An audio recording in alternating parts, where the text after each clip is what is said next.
contoh tokoh dan contoh penafsirannya tafsir Isy'ari. Untuk yang saya untuk nanti terakhir. Langsung saja untuk pertama Mas Sidni tentang pengertian tafsir Isy'ari. Dipersilahkan. Ya, Assalamualaikum warahmatullahi wabarakatuh.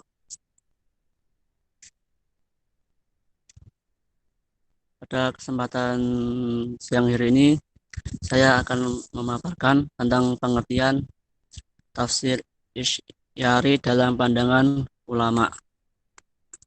Apa sih itu tafsir Isy'ari? Tafsir Isy'ari adalah tafsir Al-Quran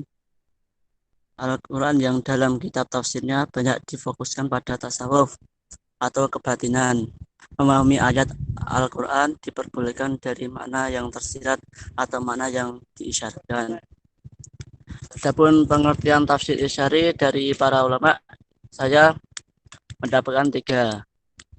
1 dari Muhammad Ali Asy'abuni, 2 dari Mahmud Basuni Faudah, 3 Al-Azhabi, dan 4 pengertian dari ulama yang lain.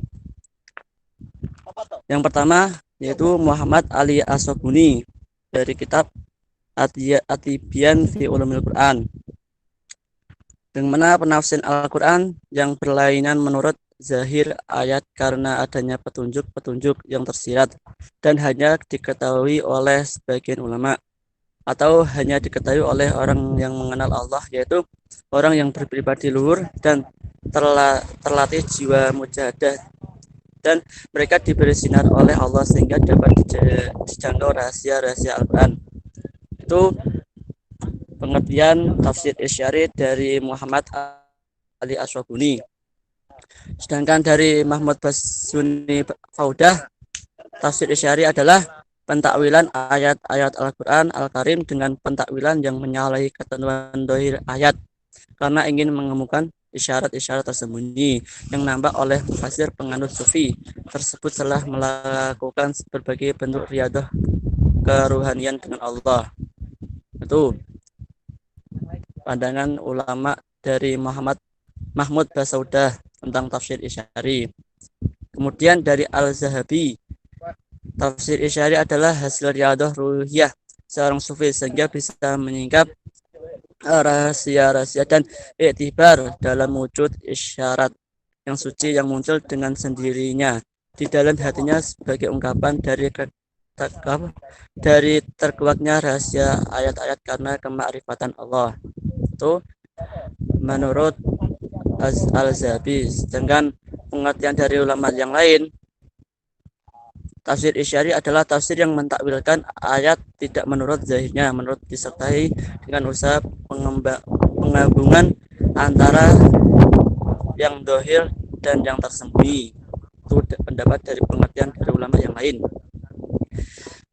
Kesimpulannya, tafsir Isy'ari adalah salah satu jenis tafsir yang di dalamnya memberikan penjelasan ayat-ayat Al-Quran kental dengan takwil, aspek-aspek esotik dan isyarat yang terkandung dalam ayat Al-Quran. Sekian dari saya, terima kasih.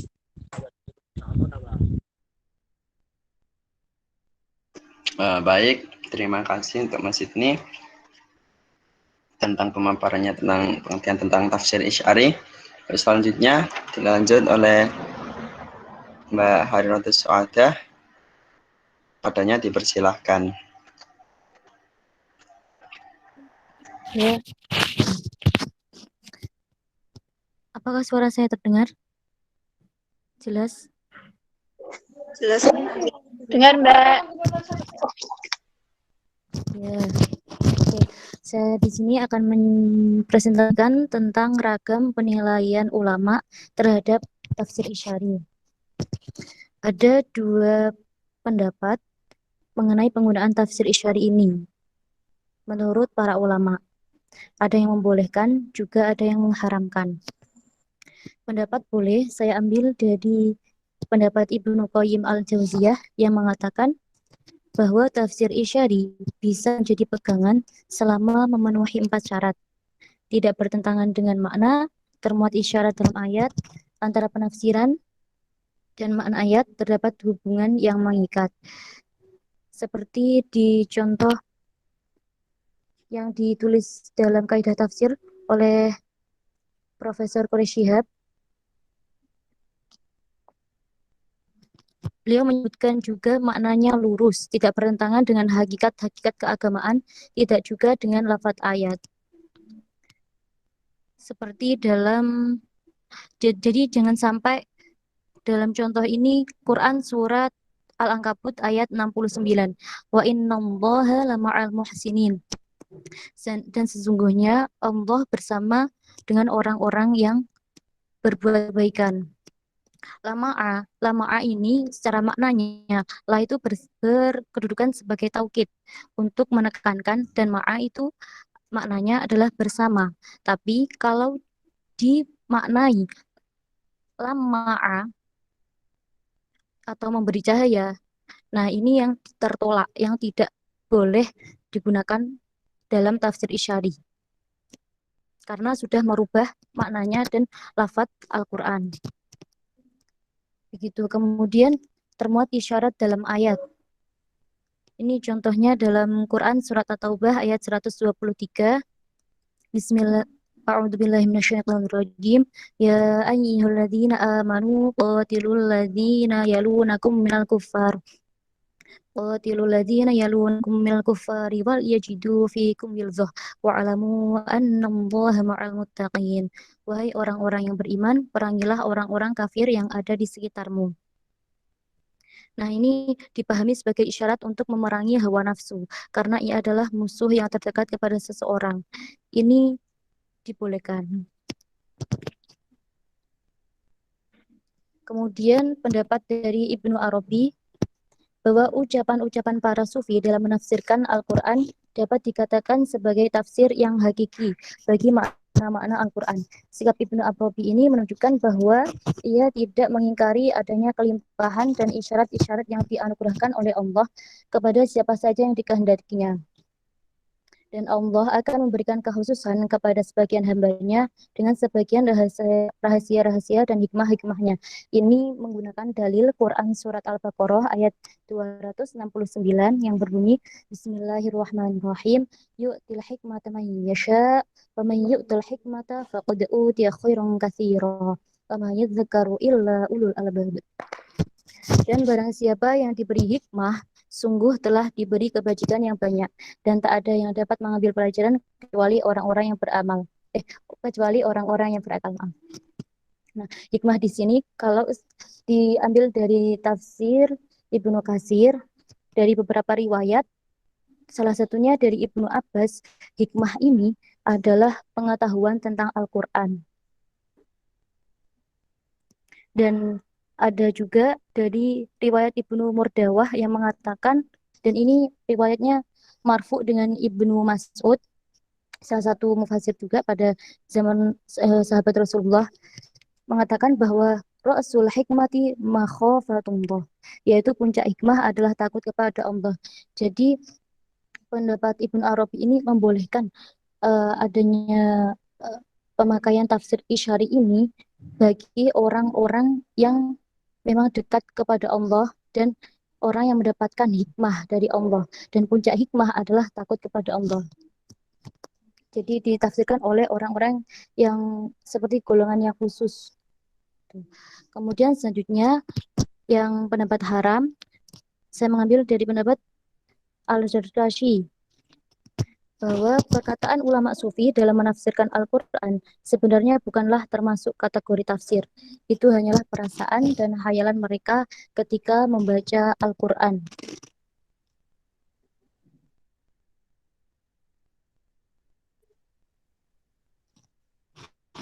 Tuh. Kemudian pendapat dari Ibnu Salah. Saya mendapatkan informasi dari Imam Abu Hasan Al-Wahid telah mengarang sebuah kitab yang berjudul Haqaiqut Tafsir. Jika berkeyakinan bahwa itu adalah kitab tafsir, maka sungguh ia telah kafir. Nah, ini sangat menentang sekali dengan adanya tafsir Isyari. Jadi dulu tafsir Isyari itu muncul pada abad ke-2 sampai 3 Hijriah atau Masehi. Kemudian pada masa Abu Abdurrahman As-Sulami itu dikumpulkan menjadi satu, lengkap itu.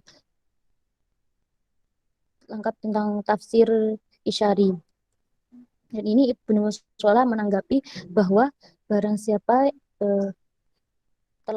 Abu Abdurrahman Al-Sulami telah mengarang sebuah kitab yang berjudul Haqaiqut Tafsir. Jika ada yang berkeyakinan bahwa itu adalah kitab tafsir, maka sungguh ia telah kafir. Maka ini sangat tidak setuju sekali ya dengan tafsir Isyari. Selanjutnya, pendapat yang membolehkan tafsir Isyari itu diperbolehkan karena satu, mengambil isyarat dari Al-Quran, bukan dari pemahaman bahasa yang tidak diketahui oleh semua orang, kecuali yang telah dibukakan hatinya oleh Allah. Tadi saya jelaskan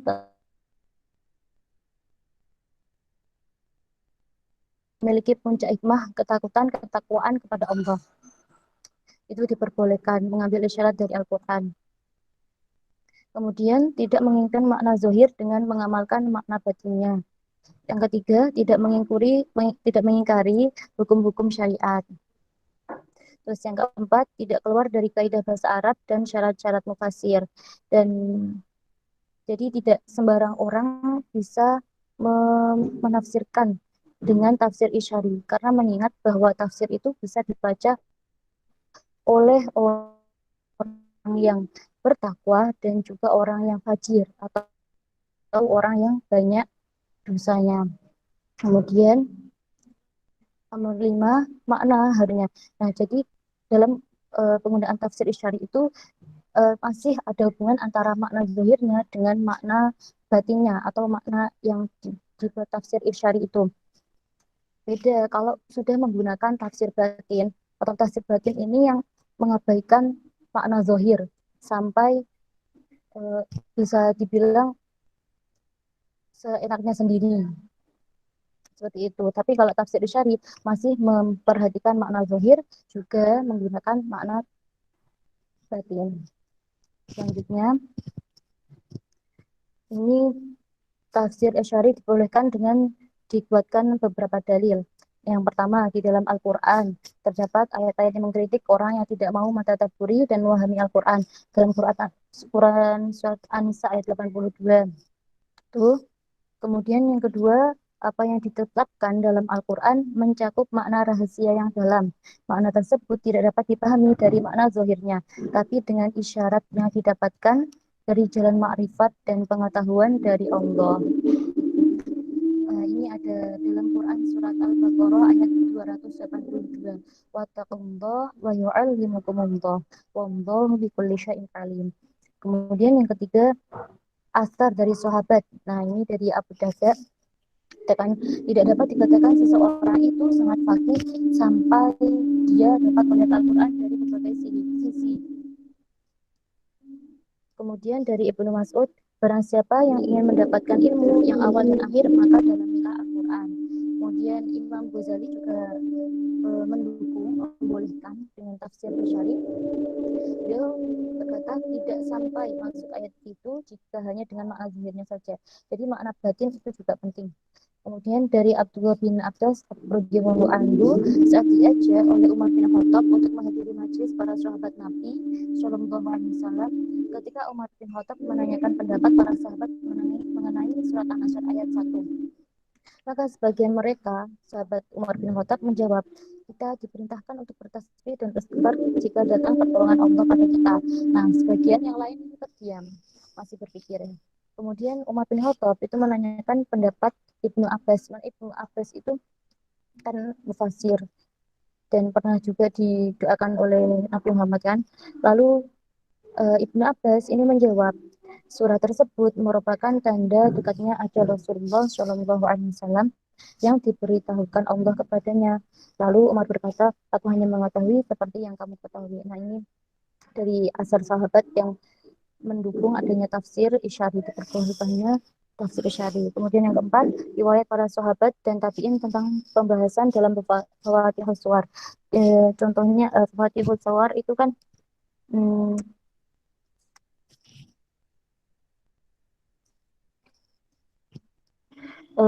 huruf-huruf pembuka surat. Nah, sebagian itu mengatakan bahwa huruf-huruf tersebut mengisyaratkan mengisyaratkan tentang nama dan sifat, seperti yang diriwayatkan oleh Ibnu Abbas tentang alif lam mim. Nah, bahwa alif adalah Allah, lam itu berasal dari Jibril, dan mim itu dari kata dari Nabi Muhammad, dari Muhammad, mim Muhammad. Begitupun sahabat lainnya. Dan hasil ijtihad dari sahabat ini bukan dimaksudkan untuk menghasilkan makna ayat yang sebenarnya, karena dalam ayat mutasyabihat mereka hanya berijtihad sesuai dengan kemampuannya untuk kebenaran dan dikembalikan kepada Allah. Ini jadi adanya tafsir ini disamakan dengan Fawatihus Suwar, di mana Fawatihus Suwar itu kan hasil ijtihad dari para sahabat dan tidak memastikan ini tafsiran yang paling benar, tidak, tapi itu hanya sebagai ijtihad dan kebenarannya pun dikembalikan kepada Allah, seperti itu. Kemudian tafsir isyari diharamkan sebab, nah ini pendapat yang diharamkan. Satu, makna dalam tafsir isyari bertentangan dengan makna dari segi bahasa, karena makna tersebut bukan dari makna lafaz secara langsung ataupun secara majasi.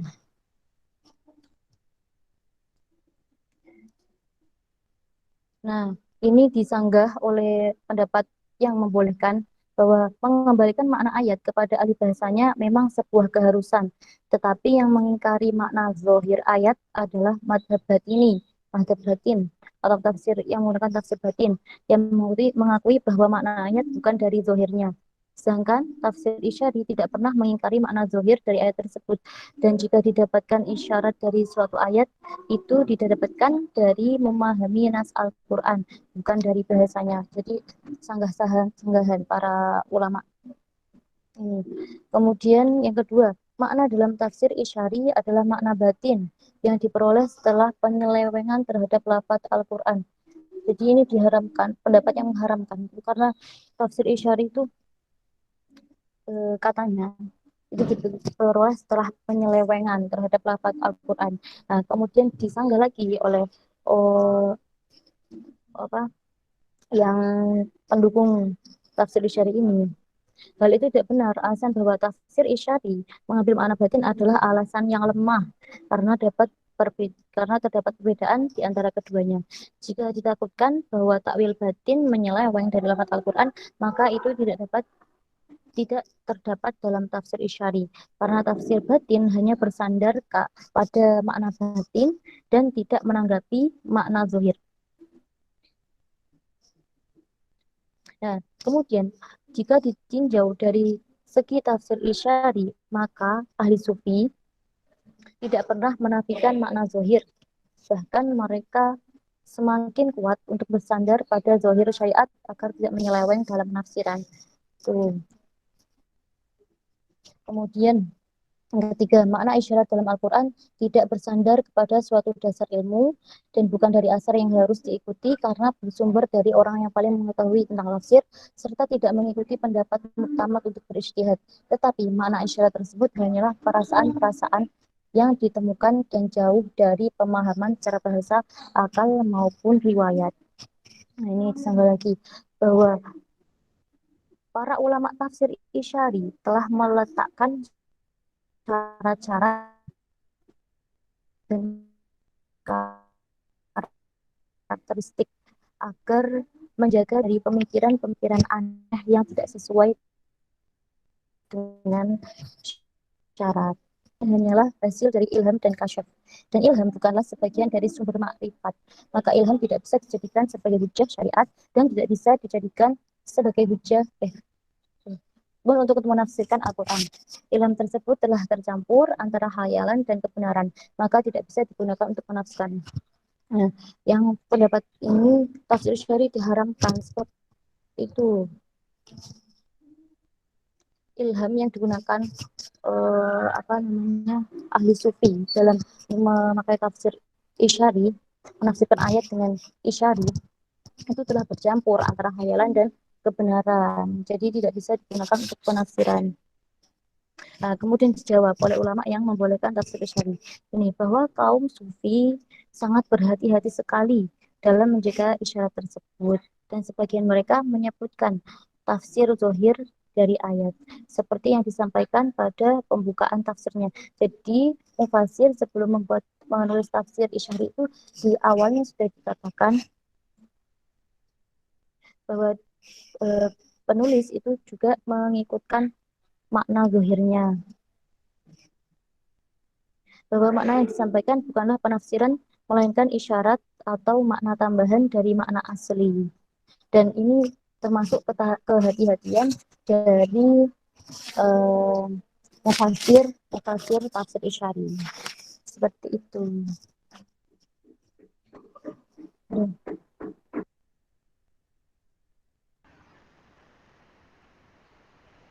Oke, baik. Terima kasih.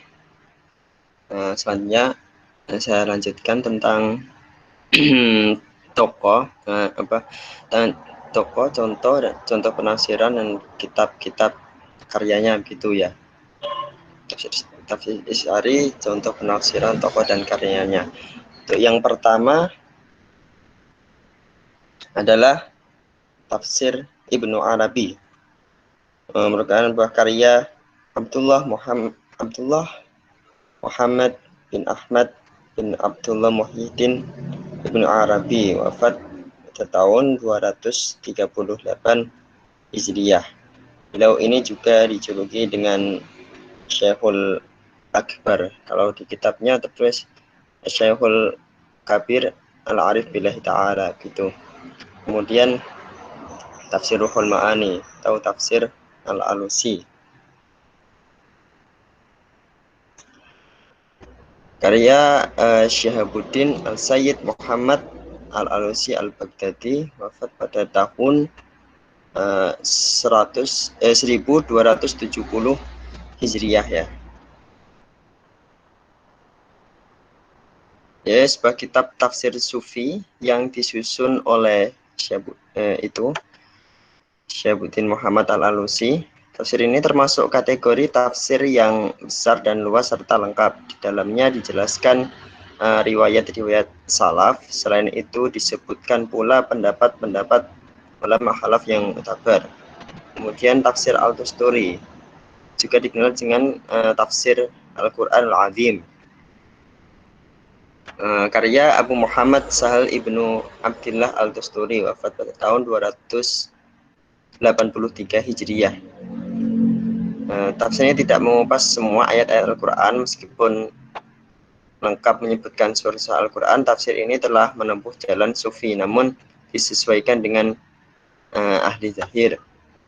Kemudian tafsir Qur'anul Quran Waraibul Furqan juga dikenal sebagai dengan tafsir Al-Naisaburi, buah karya oleh Nizamuddin Al-Hasan Muhammad Al-Naisaburi, wafat pada tahun 728 Hijriah.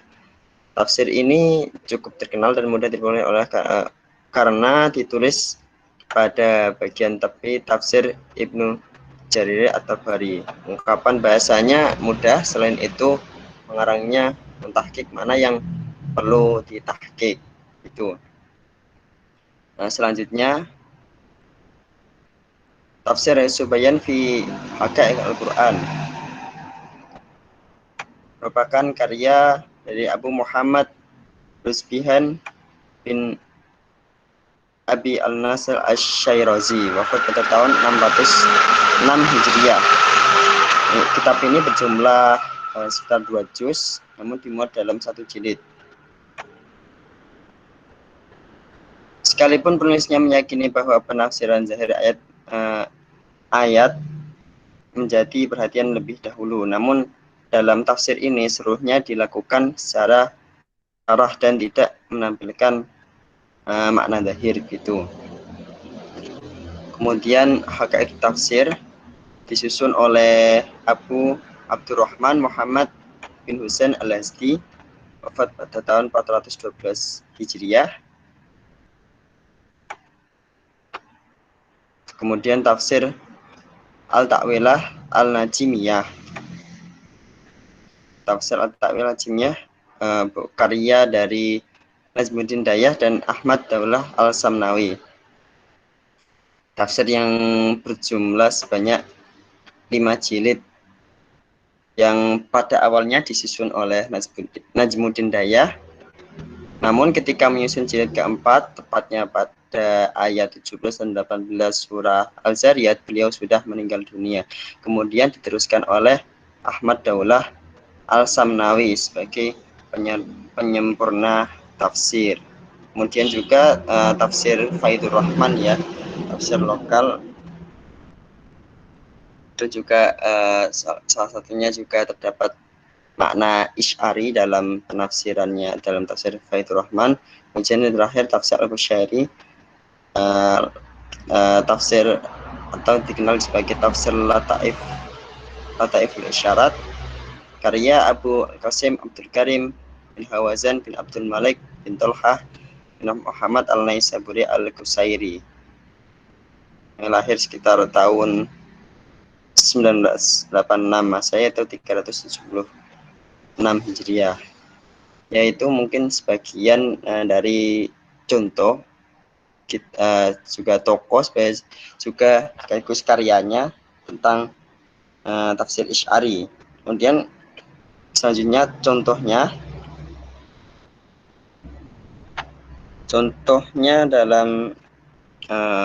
dalam tafsir Faidur Rahman ya. Dalam surah Al-Baqarah ayat 110, Bismillahirrahmanirrahim. Waqimus sholata wa atuz zakah wa ma tuqaddimu li anfusikum min khairin tajiduhu 'indallah innallaha bima ta'maluna basir. Terjemahannya dan laksanakanlah sholat dan tunaikanlah zakat dan segala kebaikan yang kamu kerjakan untuk dirimu, kamu akan mendapatkannya pahala di sisi Allah. Sungguh Allah melihat apa yang kamu kerjakan. Di situ dijelaskan tentang makna Isy'ari ya. Dalam tafsir Faidur Rahman kan tafsir makna Jawa itu. Mungkin dalam maksudnya dari makna Isy'ari jika diterjemahkan itu makna Jawanya, sungguhnya seorang mukmin harus senantiasa melaksanakan perintah salat dan zakat. Janganlah mengusik ibadah orang lain, karena seorang mukmin seharusnya mempunyai amal bagus sebelum dia meninggal dunia, yaitu dengan melakukan salat, zakat, silaturahmi, sedekah, dan amal-amal bagus lainnya.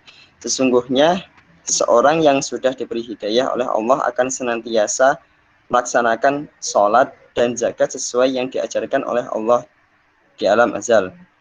Maka ketika dia sudah berada dalam syahadah, dia akan senantiasa melaksanakan salat dan zakat sesuai dengan apa yang diajarkan oleh Allah. Dengan begitu amaliyah yang sifatnya badaniyah atau qobliyah akan dia lakukan sesuai perintah Allah ketika di alam azal. Itu contoh dalam penafsiran Mas Saleh Darat dan tafsir Faidur Rahman. Kemudian selanjutnya dalam kitab Lataiful Isyarat sini saya spesifikkan itu makna tafsir dalam lafaz wa yuqimunas sholat, mendirikan sholat. Dan sholat dalam artian ini dalam makna isyarinya maksudnya mendirikan sholat ialah mendirikan dan mengerjakan seluruh rukun dan sunnahnya serta melaksanakan kehadiran zat yang disembah, yakni Allah Subhanahu wa Ta'ala, sehingga seseorang tersebut dapat menjaga semua perintah yang diberikan olehnya hingga pada akhirnya. Itulah yang dinamakan dengan mahwun. Mahwun itu dalam istilah sufi yakni adalah suatu waktu di mana seseorang meninggalkan perbuatan dosa dan menggantikannya dengan perbuatan yang terpuji. Jadi mendirikan sholat yaitu menghadapkan diri ke kiblat dan menenggelamkan hatinya ke dalam hakikat hubungan antara manusia dengan Tuhannya. Jadi begitu dalam contoh penafsiran Lataif Isyarat. Mungkin cukup ya dari saya. Sekian dan terima kasih. Kurang lebihnya mohon maaf. Mungkin jika ada yang kurang paham atau kurang jelas bisa dilanjutkan diskusi. Terima kasih. Silakan jika ada pertanyaan.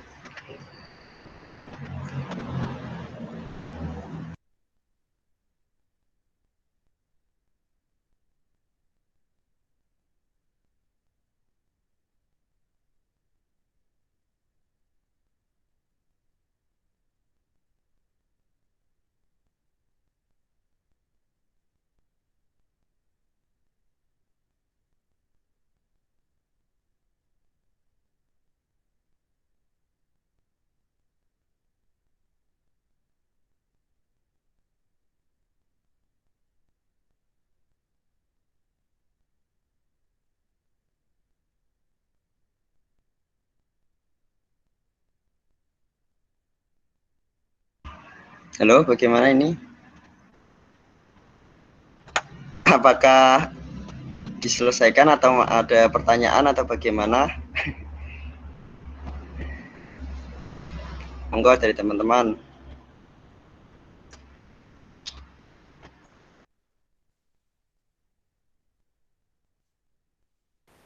Mungkin Ya, ngeten saya Mas mau Nabil. bertanya, Mas.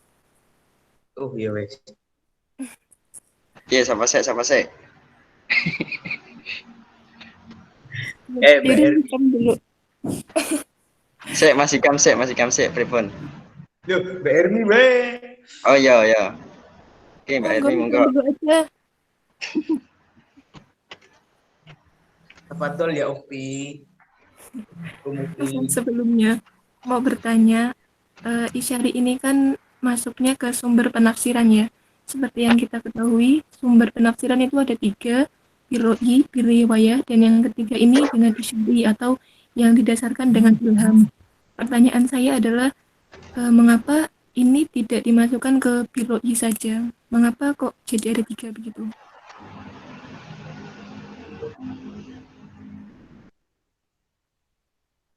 Terima kasih. Oke, terima kasih. Kami tapung dulu ya. Lanjut, Mas dari Mas Hikam. Oh iya gini ya. Mungkin bisa langsung jawab nggak Bapak? Kalau sudah ada jawabannya. Tafsir kan pribadi ya. Sebenarnya kan pribadi. Tapi ketika ada pengharaman untuk tafsir Isyari diharamkan, sudah jelas bahwa tidak semua orang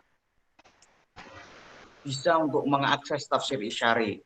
Tetapi sampai sekarang kita masih mengkaji dan orang-orang sudah banyak yang tahu bahwa ada sebuah tafsir yang diharamkan kayak begitu, kayak katakanlah sudah tersebar luaskan. Nah, jadi sejak kapan tafsir yang diharamkan malah menyebar luas, bahwa menjadi topik yang sangat trending. Ya, begitu. Sejak kapan itu loh? Jadi diharamkan kok malah meluas gitu loh. Malah banyak yang mencari tafsir sufi gitu. Bahwasanya dengan tafsir Faidur Rahman kayak gitu. Nah, itu kan termasuk kan tadi bahwa satu contoh tafsir sufi ya. Tapi kayaknya kalau Faidur Rahman semi sufi. Mungkin begitu. Ya, mungkin itu Mas Nabi. Oh, oke. Jadi kok gini ya, Masnya, dalam tafsir Isyari kan mungkin ada tafsir yang diharamkan. Kenapa kok mungkin sejak kapan tafsir Isyari yang diharamkan ini terkenal menjadi luas gitu ya, maksudnya gitu. Oh, oke.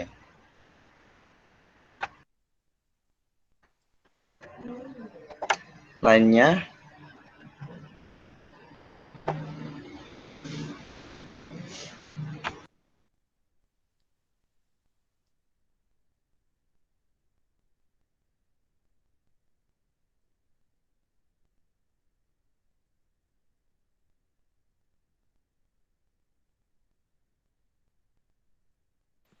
Ya, saya mau tanya.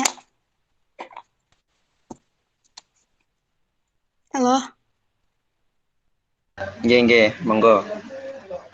jadi kan dari tadi contoh tafsir Isyari yang disampaikan, itu dalam situ berarti hanya beberapa ayat yang menggunakan sumber Isyari. Berarti yang lainnya menggunakan lain seperti itu.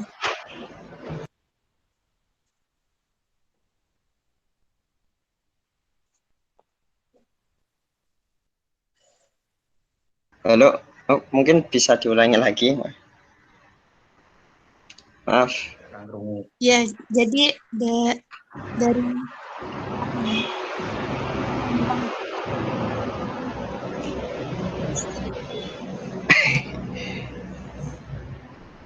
Mungkin tadi Mbaknya nanya dari yang presentasi contoh terakhir tadi, itu Ya. cuma ayat itu aja yang menggunakan tafsir Isyari dan yang lain enggak. Mungkin gitu pertanyaannya. Oh, jadi mungkin dalam satu ayat mungkin hanya beberapa yang dimaknai Isy'ari. Apakah begitu? Mungkin gitu ya.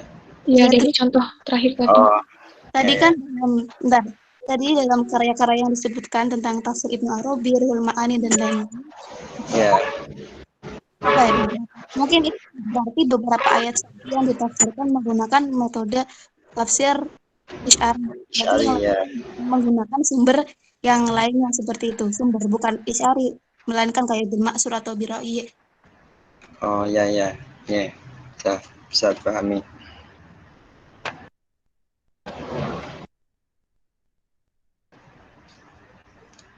Sudah ya, memang 3 dulu, kami tabung dulu. Coba nanti kami jawab.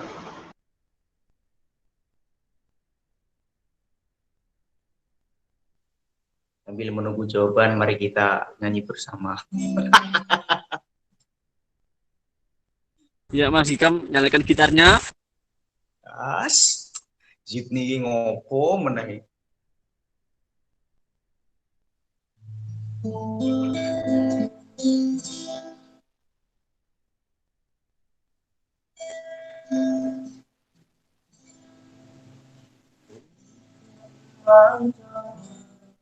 Pertanyaannya sudah cukup atau ada lagi? Saya ingin tanya saya. Apa Rob? Tunggu bentar, Rob.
Loh, kok direkam? Wah, aku nyanyi gak gitu. Sisa nyanyi beda.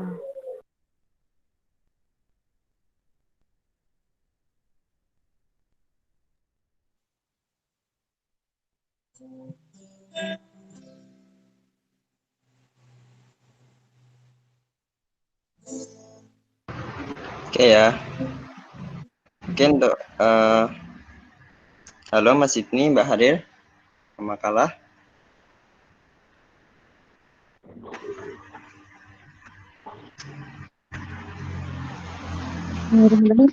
Oh ya.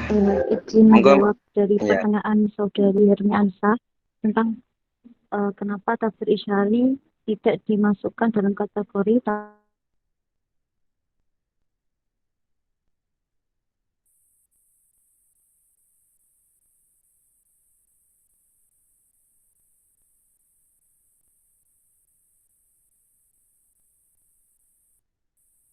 dengan pemikiran mufasirnya, dan ini emang Allah sudah menganugerahi manusia dengan aneka potensi, ya itu antara lain potensi untuk berpikir. Dan jadi tafsir Biroi itu sesuai dengan pandangan dari mufasir dengan melihat situasi dan kondisi. Kan ada yang dipengaruhi dengan situasi dan kondisi saat menafsirkan tafsirnya. Sedangkan tafsir Isyari itu tafsir yang tidak hanya memperhatikan makna lafadznya, tapi juga makna batinnya. Ya, jika tafsir, kalau dibedakan ya, tafsir Biroi itu hanya memperhatikan maknanya. Sedangkan tafsir Isyari itu yang dengan batin juga tidak meninggalkan makna lafadz dohirnya. Dan tafsir Isyari itu khusus ditafsirkan oleh ahli-ahli sufi yang memiliki kekhususan tersendiri, yang sangat memiliki kedekatan dengan Allah. Sedangkan Biroi hanya dengan pandangannya. Jadi pemakainya itu sudah berbeda seperti itu. Jadi dibedakan. Itu menurut pendapat saya tapi. Dan yang lain boleh menambahkan.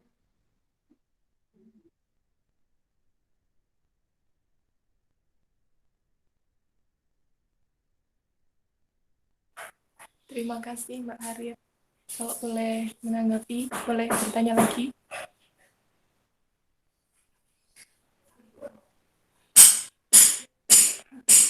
Iya, monggo. Kalau seperti itu, kalau memang sudah berbeda, berarti saya mau bertanya, munculnya tafsir Isyari itu dari abad berapa atau dari zamannya siapa? Dan siapa ulama yang pertama kali memperkenalkan tafsir Isyari itu? Atau lebih gampangannya itu, kalau konteksnya dengan Biroi, mana dulu yang menjadi sumber, dan kemudian siapa yang pertama kali menjadikan suatu sumber penafsiran tafsir itu dengan Isyari. Terima kasih.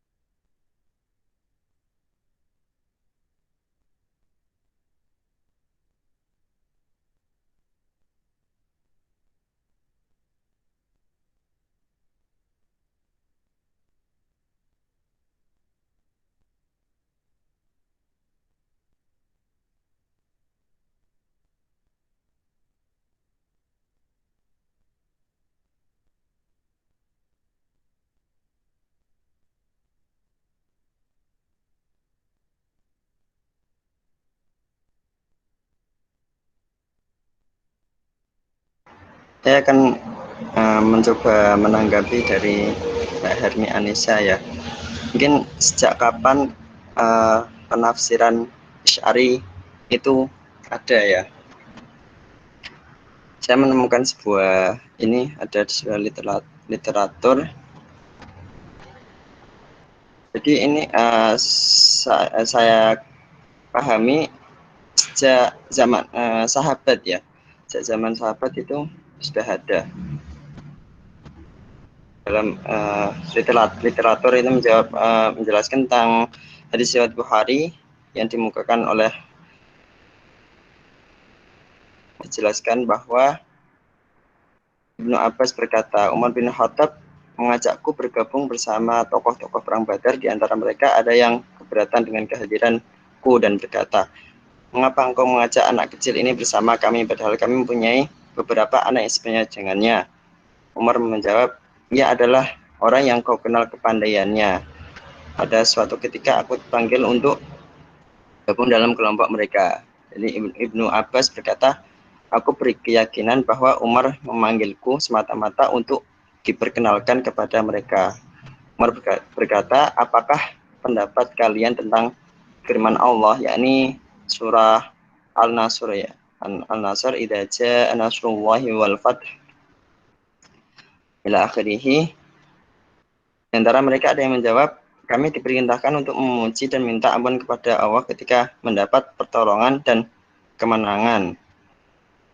Sedangkan sahabat yang lain diam saja, tidak mengatakan apa-apa. Kemudian Umar menanyakan pula kepadaku, begitukah pendapat Muhai Ibnu Abbas? Aku menjawab, tidak. Ayat itu menunjukkan tentang ajal Rasulullah Shallallahu Alaihi Wasallam. Jadi Ibnu Abbas jawabnya gitu. Ya, ayat idza ja'a nasrullahi wal fath ila akhirnya menunjukkan tentang ajal Rasulullah Shallallahu Alaihi Wasallam yang diberitahukan Allah kepadanya, kepada Ibnu Abbas. Maka bertasbihlah dengan muji Tuhanmu dan mohonlah ampun kepadanya, sungguhnya dia adalah maha penerima taubat. Jadi Umar menjawab, aku tidak tahu pengertian ayat tersebut kecuali yang engkau jelaskan. Jadi dapat sejak zaman sahabat itu Umar ke Ibnu Abbas tabiin ya, tabiin atau sahabat, ini nanti bisa digunakan. Jadi sudah menjelaskan makna dari idza ja'a nasrullahi wal fath ila akhirih, bahwa ayat tersebut menunjukkan tentang ajal Rasulullah SAW yang diberitahukan Allah Subhanahu wa taala. Jadi pemahaman itu tidak bisa dikuasai oleh sahabat-sahabat lain kecuali Umar radhiyallahu an dan Ibnu Abbas sendiri. Jadi inilah bentuk tafsir Isy'ari yang diilhamkan Allah kepada makhluknya yang dikehendaki. Jadi kurang lebihnya seperti itu.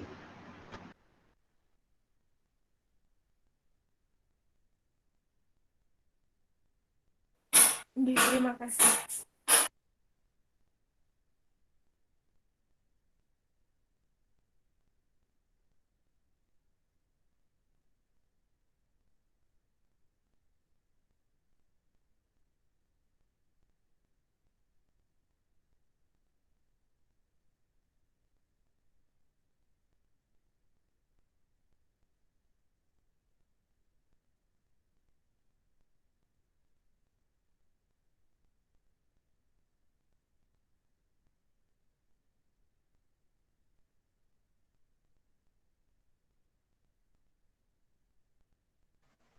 Monggo bisa menjawab pertanyaan yang lain.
Untuk pertanyaannya Mas Hikam gimana ya? PP Tanyamu piye Kam?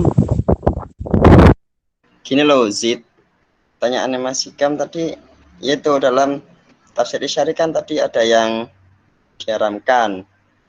Mengapa atau sejak kapan tafsir yang diharamkan itu tersebar menjadi luas gitu. Mana ya Mas Hikam ini? Oh ya.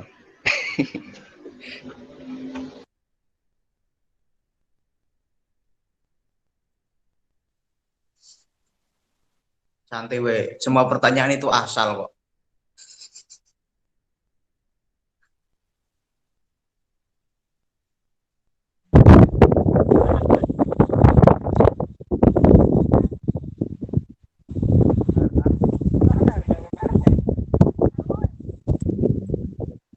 Sebelum menjawab pertanyaan Mas Hikam, apakah boleh tanya lagi? Tanya apa? Serot sabar. Naropi gak guwong. Mungkin karena diharamkan tidak memenuhi persyaratan umum dalam tafsir tersebut, karena kan harus memenuhi persyaratan sih. Di antaranya karakteristik tafsir Isy'ari yang perlu diketahui. Jadi pertama adanya keselarasan antara makna isyarat dan makna zahir yang diambil dari segi bahasa. Kalau mengenai tersebar luasnya kapan, saya belum menemukan.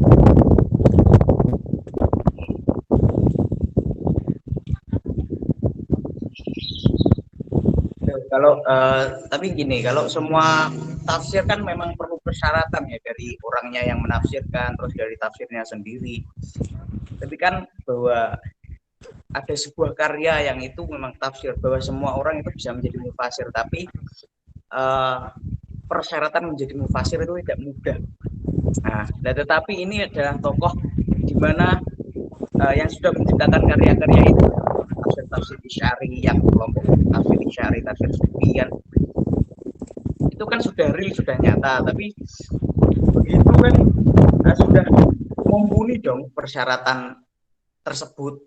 Nah, tetapi bahwa ada ya kritikan-kritikan bahwa zaman dulu memang tidak dipungkiri bahwa seorang ilmuwan, seorang ahli ilmi itu mengkritik dengan ilmu-ilmunya, dengan para ilmuwan lainnya,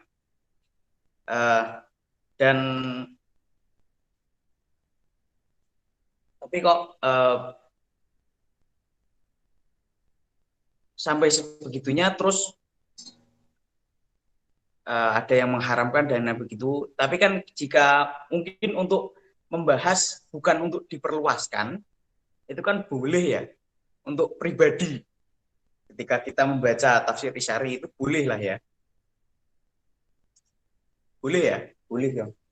Tapi di situ terus kok malah dipersebar luas gitu loh. Menjadi penyebaran luas itu mengapa alasan? Apakah memang ada? Kalau sendiri untuk pribadi sendiri sih masalah sih.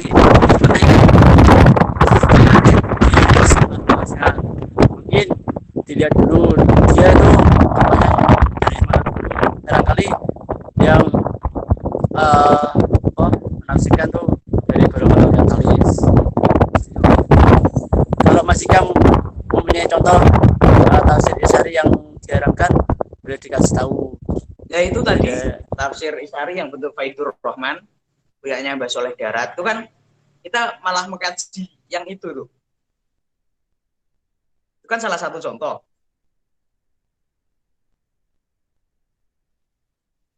Nah, tetapi ketika yang mengkaji, seorang tokoh yang mengkaji tidak pas dengan, ya mungkin tokoh itu adalah Islam fobia, jadi terus mengkaji tafsir Mbah Soleh Darat yang bentuknya tafsir Isyari. Lah itu kan malah menjadikan apa ya, ketersesatan terjadi gitu loh, memungkinkan hal ketersesatan itu terjadi. Tapi ketika tokoh yang mengkaji itu bahwa benar-benar tokoh yang kuat imannya, tokoh kuat yang Islamnya, terus pengetahuan luasnya, itu ya tidak menjadi masalah kan untuk mengkaji seperti di pesantren. Tapi ketika di pesantren kan tidak diajarkan untuk tafsir Isyari, itu kan tidak diperbolehkan. Kan hal-hal yang itu kan memang untuk mahasiswa yang memang lebih menjurus, lebih sebuah penelitian ya. Iya enggak? Berarti kayak prapemahaman ya? Ya. Berarti seperti prapemahaman kan? Iya. Kan kalau nggak boleh dipelajari di pesantren kan takutnya yang seperti dikatakan kemarin tuh yang di tafsir apa? Yati itulah cara Yati. Iya, maksudnya ya bukan semuanya, maksudnya bukan untuk umum, bukan untuk kalangan umum. Nah, ada khusus kajian yang begitu kan. Mungkin orang-orang dalam mungkin kan begitu kalau di pesantren. Tapi kan tidak untuk umum, karena semua santri itu tidak akan menjadi kiai gitu loh. Tapi semua santri itu ya memang santri gitu aja.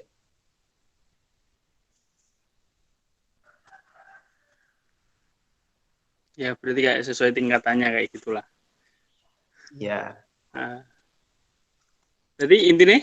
Tapi Tapi intinya aku tanya bahwa tafsir sufi itu, tafsir Isyari itu munculnya tahun berapa ya? Kalangan-kalangan sufi itu menafsirkan, memulai menafsirkan.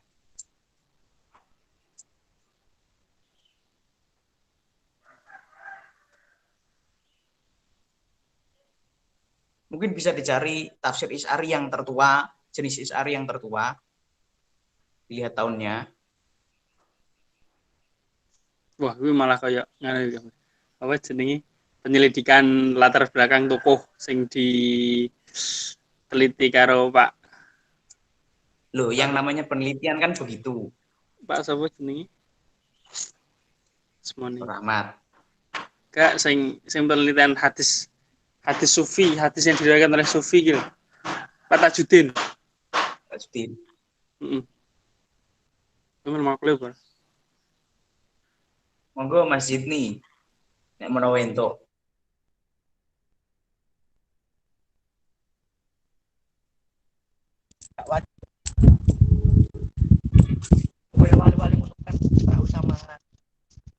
Ya Kak, saya mendapatkan dari apa jurnal sih, kalau yang mengetahui tentang tafsir Isyari adalah Fudail bin Iyad.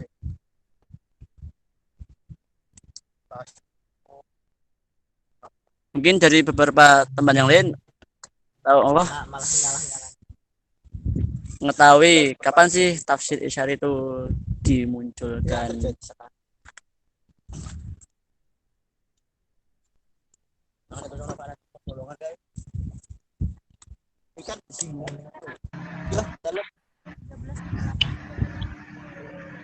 Mas Hikam, untuk yang tadi, dalam contohku tadi ya, saya paparkan contoh tafsir itu yang paling tua, tafsirnya tafsir Ibnu Arabi.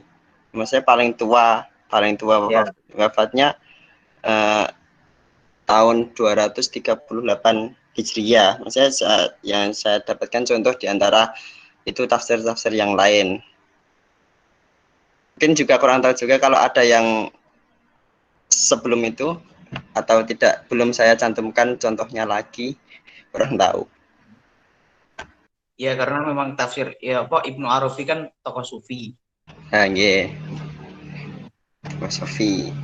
Jadi kan adegannya ada perkumpulan sufi, terus dia membahas tentang Al-Quran, terus menafsirkan Al-Quran, kan begitu. Salah satunya terjadinya Ibnu Arabi kan.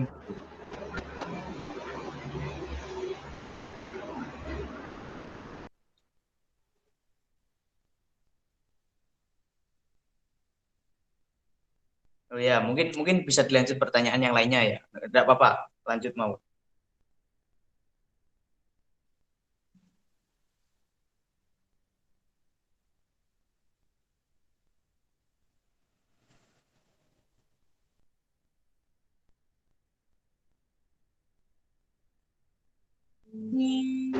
Mungkin yang lain bisa menanggapi daripada rodok krik-krik ini. Apa boleh tanya satu lagi? Ya, bisa ditampung dulu aja. Masalah dijawab atau tidak kan tinggal nanti nggih. Takok orok. Ben kok dijawab Pak Nanu. Ya mungkin ini pertanyaan yang mudah ya. Menurut pemakalan sendiri, tafsir Isyari pertanyaan mudah muncul. Ya, maksudnya tafsir Isyari itu muncul di latar belakangi dengan apa? Apa latar belakang munculnya tafsir Isyari? Apakah penguasaan tafsir atau penafsir ingin memperdalam makna dari teks tersebut atau yang lain? Terima kasih. Mungkin saya bisa membantu ya, Mas Arof ya. Jadi adegannya kan latar belakang itu, ini bicara menjawab goblok-goblokan, apalah namanya lah. Jadi kan sebelum tafsir Isyari kan ada tafsir sebelumnya yang lebih tua ya. Nah, ini adegan sebuah kalangan, bahwa ada sebuah kalangan sufi. Nah, terus dia melihat jadi perkelompokan dia melihat ada tafsir yang ini, tafsir yang loh, iri kan yo. Jane yo kudu iso nafsirke dhewe. Jadi dia membentuk sebuah penafsiran, sebuah tafsir karya, kan begitu. Untuk dinikmati kaum sufi lainnya yang berkelanjutan. Tapi yuk, latar belakang spesifikannya bukan yang itu gitu loh. Mungkin Mas Nabil bisa menjawab.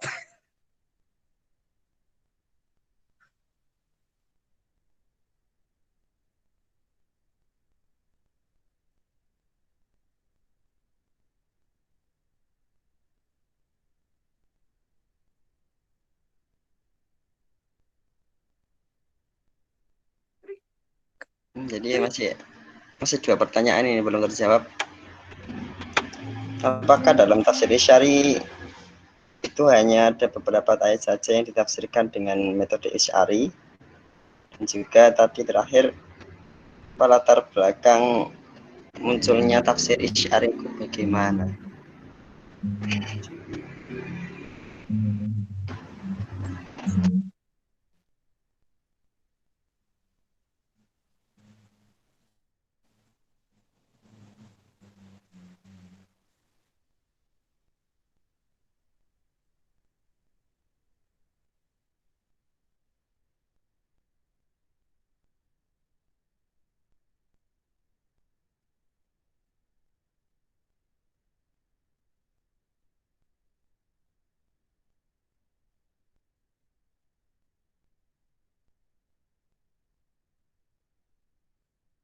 Monggo.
Baiklah, izinkan saya mau menanggapi dari pertanyaan saudari Aika mengenai apakah tafsir Isyari itu digunakan pada beberapa ayat saja atau seluruh keseluruhan Al-Quran.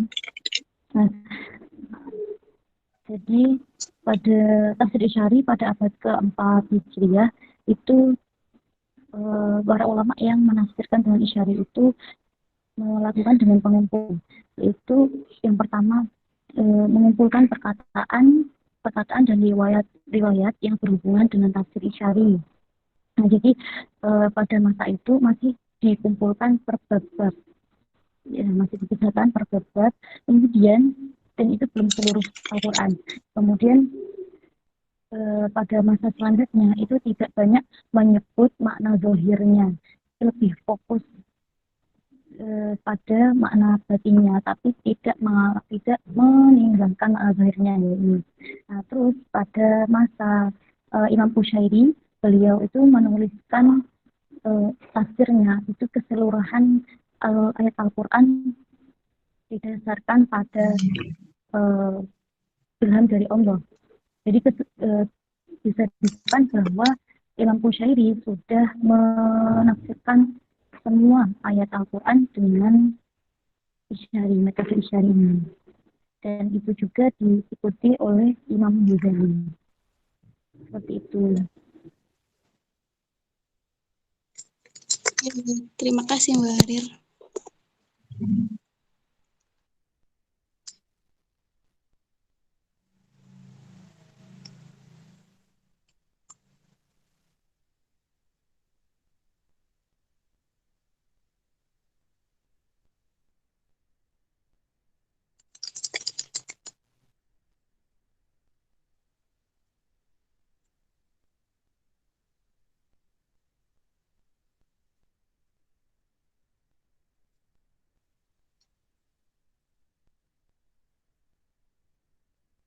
Terus kalau menurut saya menanggapi saudara Dika mengenai kok bisa nih? Siapa tadi? Saudara Syaraf Muslim mengenai latar belakang tafsir Isyari. Pendapat Pak saudara Hikam itu bisa masuk juga. Jadi kaum sufi pada zaman itu ada semangatnya dalam menafsirkan Al-Quran. Bagaimana kita ketahui bahwa mereka adalah orang-orang yang memfokuskan untuk beribadah kepada Allah, mendekatkan diri kepada Allah, otomatis juga mengkaji Al-Quran. Mengkaji Al-Quran dan sudah disebutkan tadi ada ayat Al-Quran yang seakan-akan memotivasi untuk menafsirkan dengan pandangannya.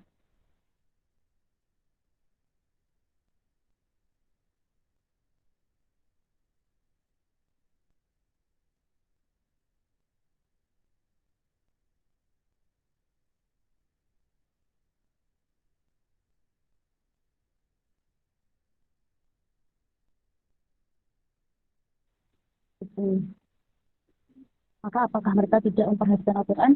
Kalau kiranya Al-Quran itu bukan dari sisi Allah, dan telah mereka mendapat pertentangan yang banyak-banyak. Nah, ini salah satu semangat dari kaum sufi pada masa itu. Dan banyak ayat-ayat Al-Quran yang mengisyaratkan untuk menafsirkan Al-Quran dengan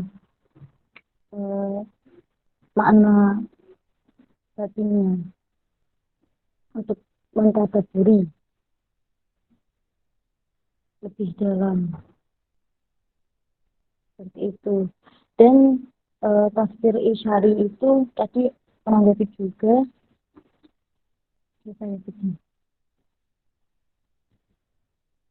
tidak, tafsir Isyari itu tidak seluruhnya diharamkan, tapi ini ya mungkin diharamkan bagi orang-orang yang awam saja, yang sekiranya kalau dia membaca tafsir Isyari itu malah dia itu salah paham dan memaknai bahwa makna inilah yang paling benar, dan sehingga dijadikan sebagai hukum syar'i seperti itu, makanya diharamkan. Jadi mungkin tafsir Isyari ini hanya digunakan bagi orang-orang yang sudah memiliki kategori khusus lah,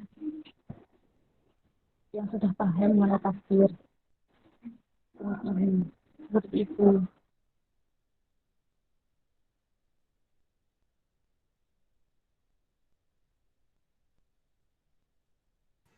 Baik, terima kasih atas jawabannya.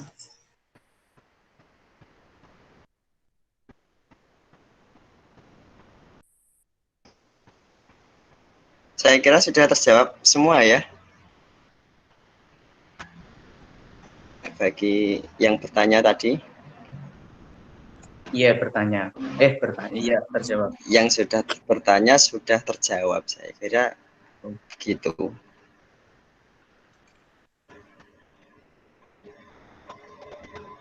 Tahu bagaimana?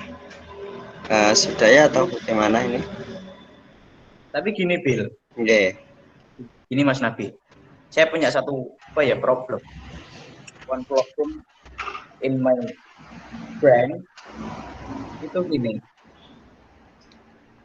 Kita nalar gak sih ketika batiniah kok dituliskan dalam sebuah kata-kata gitu. Katakanlah tulisan, dikaryakan dalam sebuah tulisan. Contohkanlah bahwa kita dengan teman kita itu bertanya tentang rasa. Piye sih rasane kopi kui, piye sih rasanya teh itu, bagaimana sih rasanya bercinta, bagaimana sih rasanya pacaran, kan gitu. Loh kan kita hanya mendengarkan ini kan tidak sampai gitu loh. Jadi bagaimana itu rasa kok dituangkan dalam sebuah kata-kata, dalam sebuah ranah tulisan itu bagaimana itu ya?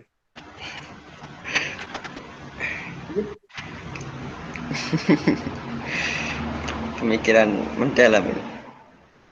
Enggak, Ya. cetek kuwi, Cek. Iya, cetek.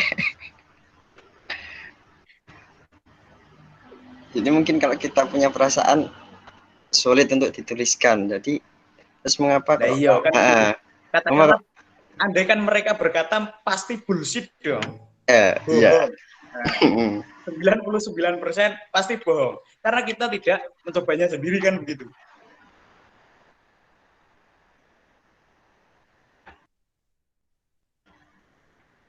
Monggo.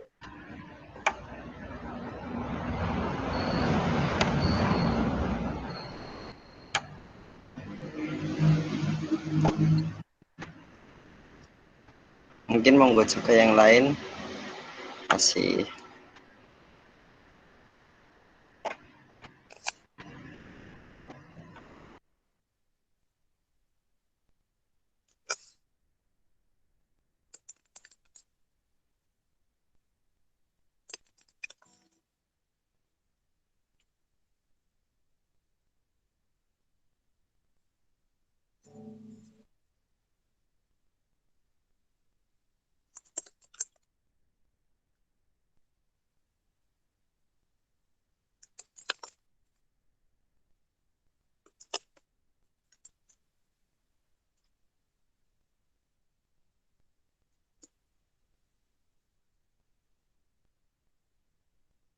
Sampai jam berapa tuh?